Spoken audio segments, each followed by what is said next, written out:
Ada tradisi yang ingin kita koreksi Bapak Ibu. Tradisi menyambut bulan suci Ramadan dengan mandi berlimau. Satu, para ulama tidak pernah melakukan perbuatan ini. Yang kedua, tradisi itu ada yang bertolak belakang daripada agama, ada yang tidak bertolak belakang daripada agama. Yang bertolak belakang daripada agama itu yang menerobos syariat-syariat Islam atau batas-batas agama. Kita ambil contoh, mandi berlimau di sungai, laki-laki perempuan, haram hukum. Itu menjadi sebuah tradisi. Bayangkan dibuat lomba, bahkan memang diumumkan tradisi mandi berlimau. Apakah salah mandi berlimau? Tradisi dalam hukum Islam yang tidak bertolak dalam Islam, yang tidak bertolak daripada syariat Islam, tak ada masalah. Ini persoalan. Kenapa kita sampaikan begini? Mereka berdalil dengan dalil yang sangat-sangat unik. Kata mereka, man fariha bidukhuli Ramadan faqad haramallahu jasada 'alan nar. Kami kan sekarang ini mandi berlimau ini dalam bentuk mensucikan diri dan kebahagiaan sebelum datangnya bulan suci Ramadan. Pertanyaannya, dengan cara yang benar atau dengan cara yang salah? Kalau bercampur laki-laki perempuan, halal atau haram? Maksiat atau bukan? Artinya membersihkan diri atau mengotorkan diri. Dan ini menjadi sebuah tradisi. Yang tradisi seperti ini harus kita koreksi.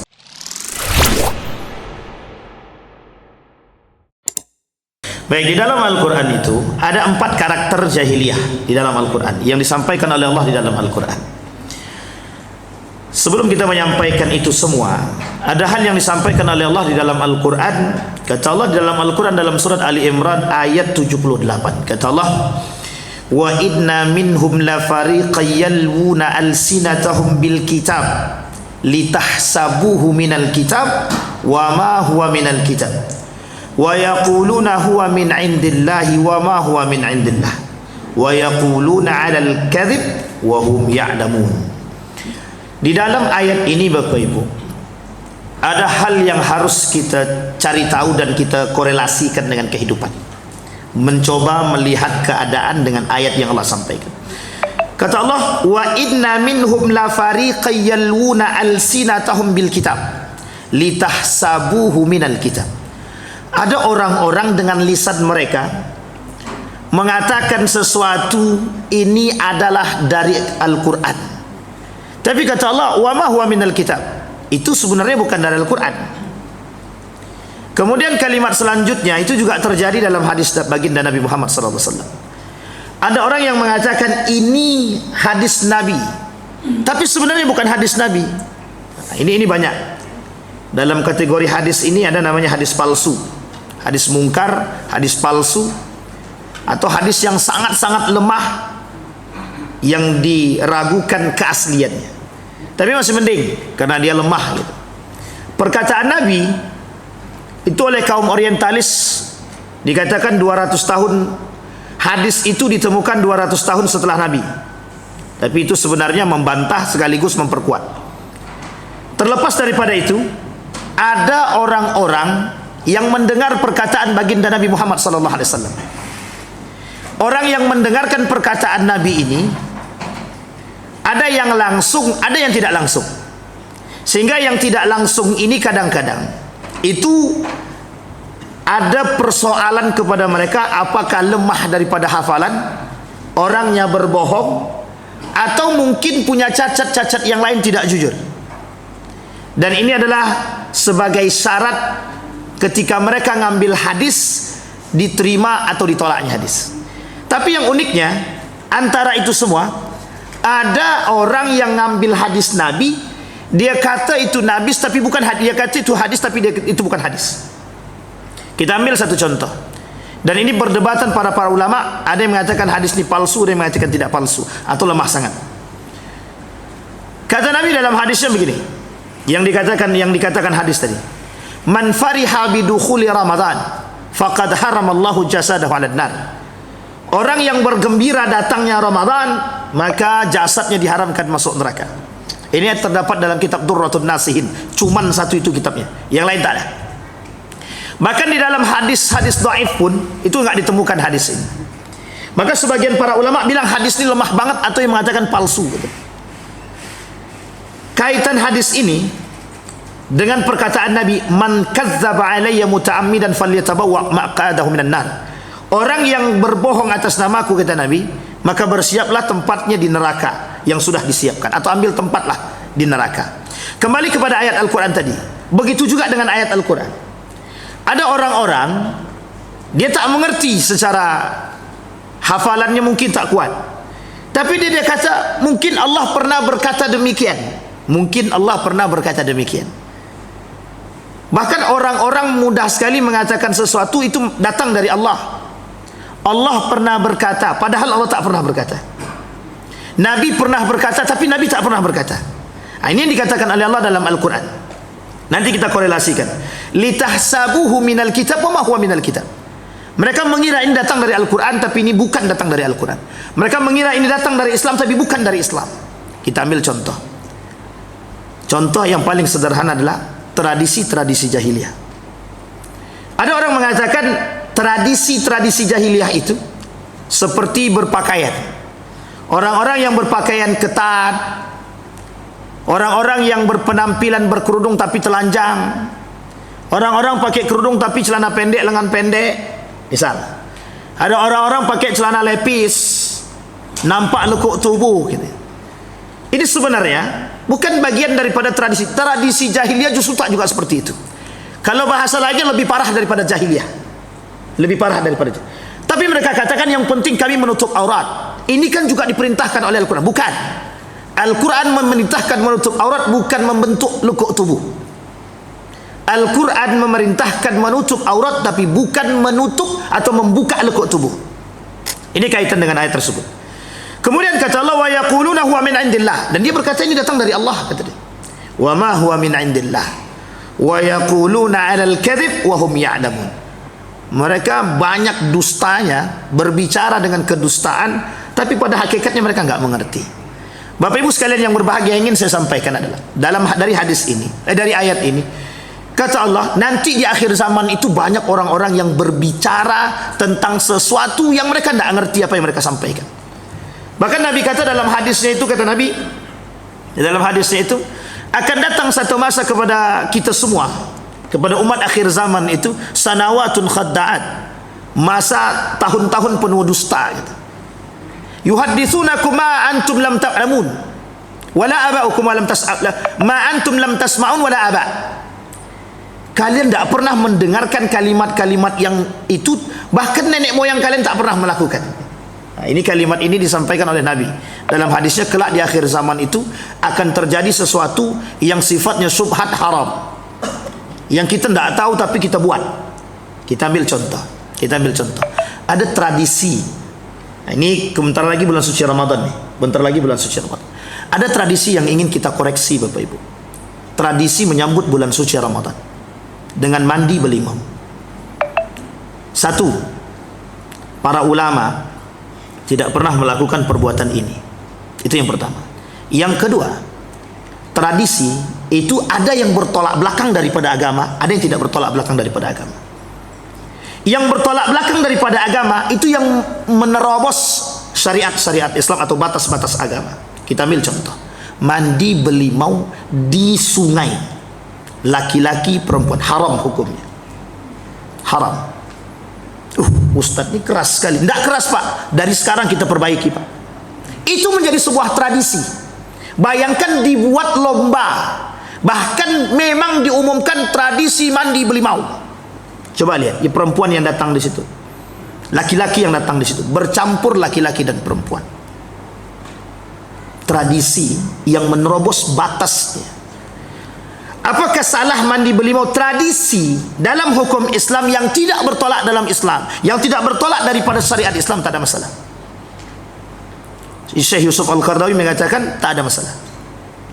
Bahkan ada tradisi jahiliyah yang diambil oleh Nabi, namanya mudharabah, bagi hasil. Itu pernah dilakukan oleh kaum Yahudi, kemudian diambil oleh Nabi dan diperbaiki, dibuang yang salah, diambil yang benar. Itu mudharabah yang ada dalam perbankan syariah. Puasa Ashura, sebelum Nabi puasa Ramadan, Nabi puasa Ashura dulu. Bahkan puasa Ashura ini untuk Nabi wajib sebelum datang bulan suci Ramadan. Bahkan puasa Ashura ini bukan puasanya Nabi, puasanya kaum Yahudi, untuk memperingati Nabi Musa. Sampai Nabi bilang kepada mereka kaum Yahudi, ana ahakum minhum, saya paling berhak tentang puasa Ashura daripada mereka, kata Nabi. Sehingga sebelum datang bulan suci Ramadan atau puasa Ramadan, sebelum wajib puasa Ramadan, Nabi puasa Ashura dulu. Puasa Ashura itu ketika datang puasa kewajiban bulan suci Ramadan tidak langsung diwajibkan, 3 tahapan. Ini poin penting. Artinya apa? Nabi tak langsung menghalalkan dan mengharamkan sesuatu. Dan ada tradisi yang bisa diikuti dan ada yang tidak. Maka Bapak Ibu sekalian yang berbahagia, ini persoalan. Kenapa kita sampaikan begini? Mereka berdalil dengan dalil yang sangat-sangat unik. Kata mereka, man fariha bidukhuli Ramadan faqad haramallahu jasada 'alan nar. Kami kan sekarang ini mandi belimau ini dalam bentuk mensucikan diri dan kebahagiaan sebelum datangnya bulan suci Ramadan. Pertanyaannya, dengan cara yang benar atau dengan cara yang salah? Kalau bercampur laki-laki perempuan halal atau haram? Maksiat atau bukan? Itu dia, Pak. Artinya membersihkan diri atau mengotorkan diri? Mengotori diri, bukan mensucikan. Dan ini menjadi sebuah tradisi. Yang tradisi seperti ini harus kita koreksi, kita sampaikan. Kalau mau lakukan, silahkan lakukan di sungai, tapi kasih pembatas laki-laki perempuan, kasih tirai yang tinggi. Mungkin apa tak mungkin? Menyeberang sungai itu yang susah pusat. Lewat bawah kami bisa, kata dia. Lihat sampai ke bawah sekali. Itu satu. Yang kedua, ya kalau mereka berhijab, perempuannya, ada yang tidak berhijab. Artinya apa? Ya kalau mereka datang sendirian.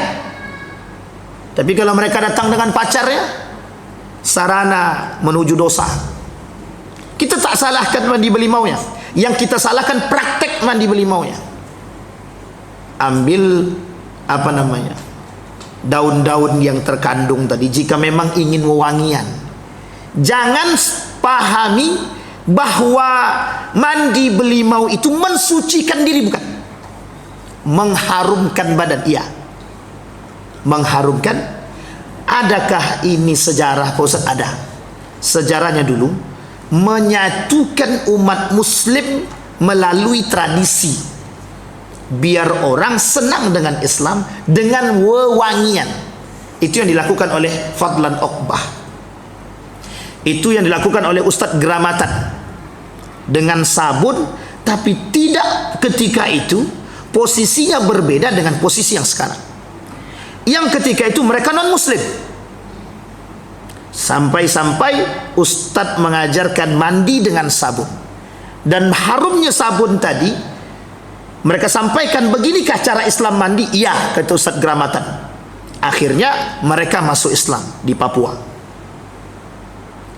Itu bukan karena sabutnya, cara Islam menjaga kebersihan. Tapi dalam tradisi ini bukan itu yang ditonjolkan.